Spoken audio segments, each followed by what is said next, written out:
नमस्ते दोस्तों, मैं ईश्वर ज्योति आज की बात में आप सबका स्वागत करती हूँ।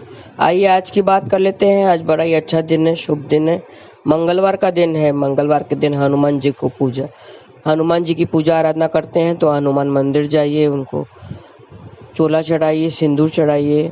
और अगर तबीयत थोड़ी दुरुस्त करनी है तो उनके दाएं पैर से सिंदूर लेकर अपना मस्तक पर लगाएंगे तो आपकी तबीयत सेहत थोड़ी दुरुस्त हो जाएगी। और मंत्र जाप कीजिए, ओम हन हनुमते नमः। ऐसा करके दिन व्यतीत करें। मैं वास्तु से शुरू करती हूँ। आज की खास बात ले लेंगे, गोचर की बात करेंगे और कृष्ण कथा में कुछ खास बात करेंगे। तो अंत तक बने रहिए और इसका लाभ उठाइए। वास्तु की बात करें तो दरवाजे के सामने कैसे बैठना चाहिए। ऑफिस में बहुत लोगों के दरवाजे जगह कम होने के कारण दरवाजे के पास पीठ रखकर बैठते हैं। दरवाजे के सामने पीठ करके नहीं बैठना चाहिए। या घर में भी हो या ऑफिस में, दोनों दफ्तर में कहीं पे भी बैठे हो तो दरवाजे के सामने पीठ कर नहीं बैठना चाहिए। खिड़की के एकदम सामने भी पीठ कर ना बैठें। इससे आपके कॉन्फिडेंस लेवल कम होता है और इसका सीधा असर आपके काम पर होता है। ये थी वास्तु की बातें। अब योग और तिथि की बात कर लेते हैं। नवमी तिथि आज देर रात 2:35 तक रहेगी।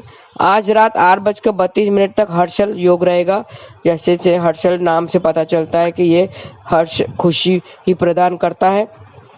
हर्ष योग में किए गए कार्य खुशी ही प्रदान करते हैं और सफलता देते हैं।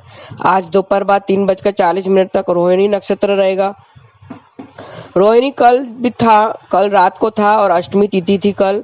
तो गृहस्थ को व्रत कल रखना था, क्योंकि भाद्रपद के अष्टमी तिथि को और जब रोहिणी नक्षत्र हो तो खास माना जाता है। तो गृहस्थी व्रत कल ही रखते हैं। और आज तो नंदोत्सव मनाया जाएगा। नंदोत्सव जब कृष्ण लल्ला के पैदा होने के बाद जो होता है उत्सव, उसमें व्रत रखने की जरूरत नहीं पड़ती है। ये जो बड़े बड़े मंदिरों वाले हैं, वैष्णव लोग आज नंदोत्सव मना रहे हैं।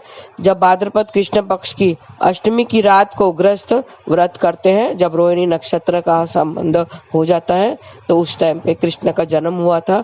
और जब भाद्रपद कृष्ण पक्ष की अष्टमी की रात को गृहस्थ और रोहिणी नक्षत्र हो तो वो कृष्ण जयंती हो जाती है। तो कल कृष्ण जयंती थी। गृहस्थ को जन्माष्टमी का व्रत कल ही रखना था। तो आशा करती हूँ कि कल सब लोग ने व्रत रखा होगा। आज तो नंदोत्सव मनाया जा रहा है। और रोहिणी चौथा नक्षत्र है, ये शुभ नक्षत्रों की श्रेणी में आता है। इसका स्वामी चंद्रमा है और इसकी राशि वृष है। और इसका प्रतीक चिन्ह बैलगाड़ी को माना गया है।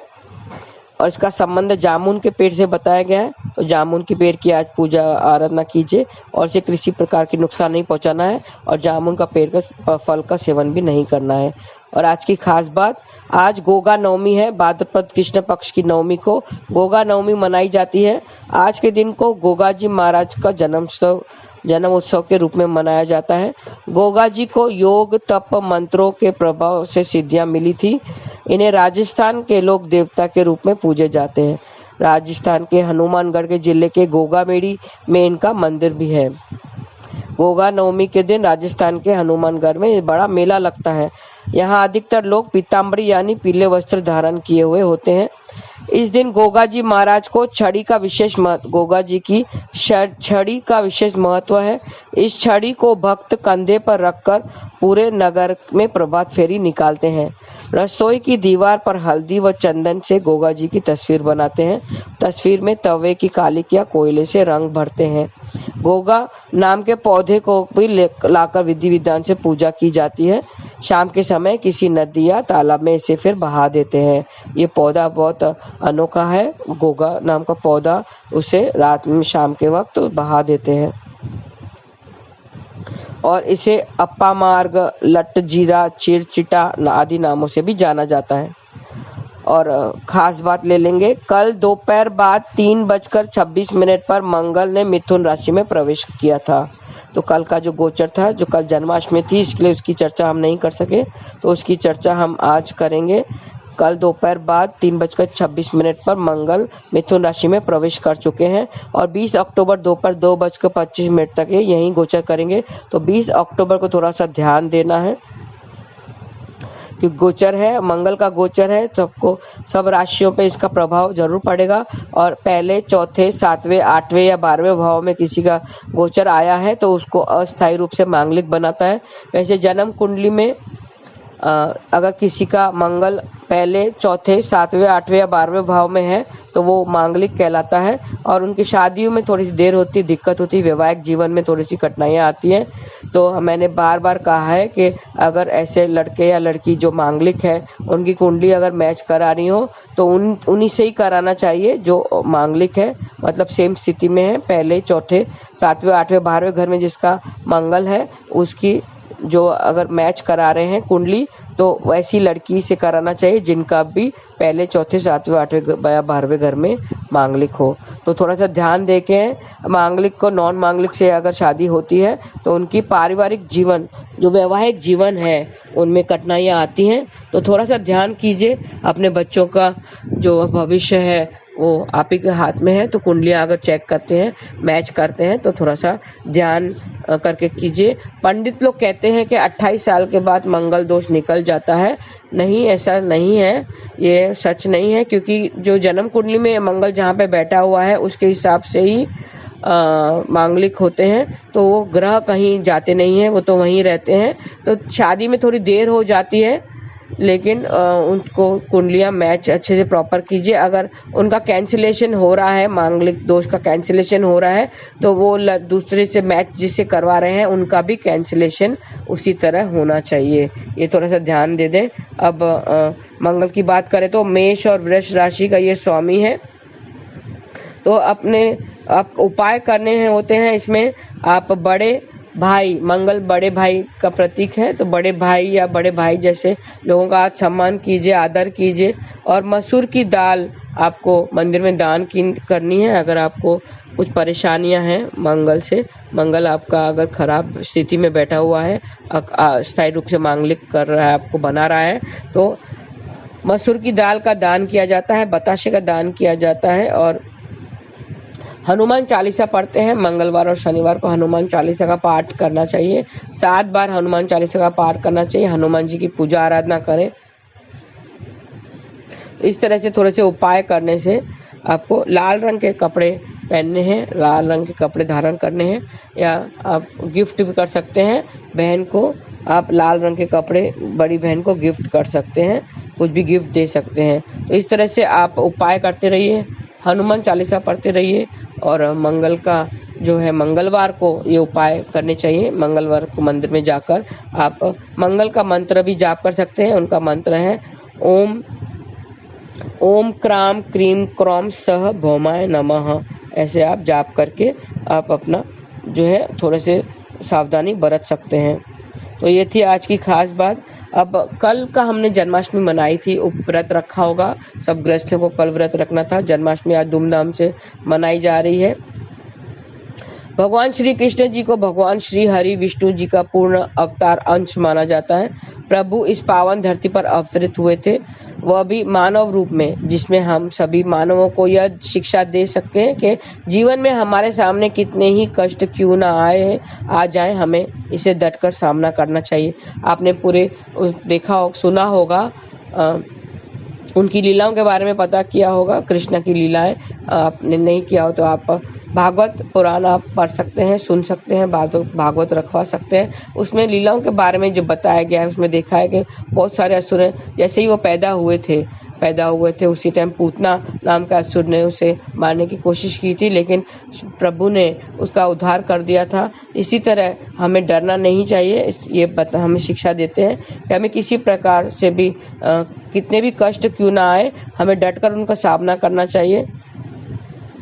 और उनके जन्म से ही विकट परिस्थितियां, उनका जन्म भी विकट परिस्थितियों में हुआ था। आपका पता होगा कि उनका जन्म कारागार में हुआ था, अंधेरी रात में 12 बजे हुआ था।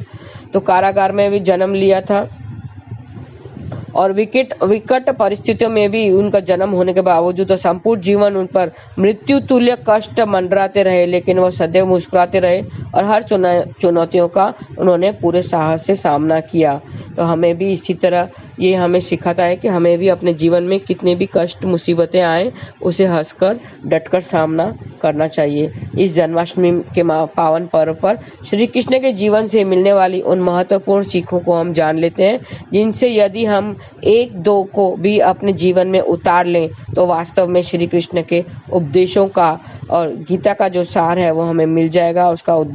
उसके द्वारा प्रदान किए गए महान ब्रह्म ज्ञान का हमें फल मिल जाएगा और हमारा जीवन सफल हो जाएगा।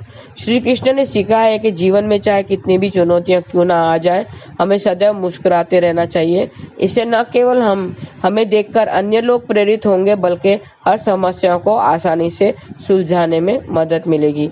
श्री कृष्ण ने सुदामे और अन्य सखाओं के माध्यम से हमें यह सिखाया है कि मित्रता एक ऐसा बड़ा और सच्चा धर्म है जो ना तो जाति पाति देखता है और ना ही किसी प्रकार की अमीरी या गरीबी। मित्र को मित्र के रूप से उनकी कमियों के साथ स्वीकार करना ही सच्ची मित्रता है। यही कारण है कि जगत आज भी श्री कृष्ण और सुदामे की मित्रता का उदाहरण प्रस्तुत करता है। मित्र हमें ये खून का रिश्ता नहीं है, ना हमें ऊपर वाले ने दिया है। मित्रता हम खुद तय करते हैं, अपना मित्र हम खुद चुनते हैं। तो हमें मित्रता निभानी चाहिए और मित्र चाहे बड़ा हो छोटा हो, अमीर हो गरीब हो, मित्रता ये सब नहीं देखती है। और सच्चे अगर कोई मुसीबत में है और वो उसकी सहायता करें तो वो ही सच्ची मित्रता कहलाती है। मुसीबत में जो सहायता में आए, अब वैसे ही आजकल मुसीबत में कोई नहीं आता है। जब हमारे अच्छे दिन होते हैं तो सब हाय हेलो कहते हैं, हाउ आर यू कहते हैं, लेकिन जब मुसीबतें आती हैं तो फिर उनके मुंह से निकलता है हु आर यू। तो ऐसे मित्र होते हैं, लेकिन आजकल की हमें ऐसा नहीं करना चाहिए। कृष्ण से हमें ये सीखना चाहिए कि मित्रता हमें सदैव निभानी चाहिए। जब मित्र अमीर गरीबी या ऊंच नीच नहीं देखता है। तो भगवान श्री कृष्ण ने सभी से प्रेम भाव रखा था। श्री कृष्ण का प्रेम मात्र स्त्री पुरुष का प्रेम नहीं था जो आजकल लोग सोचते हैं, बल्कि वह कहीं ऊपर की बात है। वह संपूर्ण जगत को प्रेम देने वाले प्रभु हैं और वास्तव में वासुदेव कुटुंबकम का संदेश उन्हीं के द्वारा दिया गया है, क्योंकि उनके अनुसार सभी जीवों से प्रेम करना चाहिए।